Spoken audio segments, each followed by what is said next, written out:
पेशावर सूबे में 26 यूनिवर्सिटियां बगैर वीसी के चल रही हैं। गवर्नर खैबर पख्तूनख्वा सूबाई हुकूमत वीसीज की तैनाती में करप्शन का इंतजार कर रही है।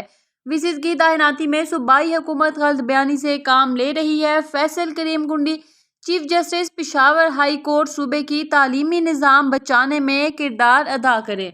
मांदरी यूनिवर्सिटी के हवाले से मैंने एक पॉजिटिव बात की थी, क्योंकि हुकूमत ने पहले सुप्रीम कोर्ट में गलत बयानी से काम लिया था और उन्होंने कहा था कि हमने 26 जो वाइस चांसलर नई यूनिवर्सिटी में उन्होंने कहा था हमने समरी गवर्नर को भेज दी है। और बाद में पता चला कि काबीना की मीटिंग हुई थी, जो पिछली हुकूमत ने जो समरी बनाई थी चीफ सेक्रेटरी ने अप्रूव की थी, उनको इन्होंने ख़त्म की और अपने किसी पीटीआई के लोगों को या फिर जिस तरह आजकल का माहौल है रेट लगे हुए हैं, शायद वो 26 यूनिवर्सिटी के वाइस चांसलर के रेट लगाना चाहते हैं और वहाँ पर जो है वो अपनी भर्ती करना चाहते हैं। मेरी अपील होगी chief justice Peshawar high court से कि हमारे तालीम का निज़ाम तबाहकुन हो चुका है, वाइस चांसलर्स यूनिवर्सिटियों में नहीं हैं, 26 यूनिवर्सिटी में नहीं है और ये नाहिल हुकूमत जो है ये वाइस चांसलर्स की अपॉइंटमेंट में डिले कर रही है और उसमें मैं नहीं समझता कि 1 साल तक ये वाइस चांसलर अपॉइंट है। लिहाजा जो समरी पहले मौजूद थी, जिस पे चीफ सेक्रेटरी को भी एतराज़ नहीं था, किसी को एतराज़ नहीं था, तो उसी को मैं समझता हूँ कि आगे लाना चाहिए और हमें फिल फॉर जो है वाइस चांसलर जो हैं वो यूनिवर्सिटीज़ के लगाने चाहिए।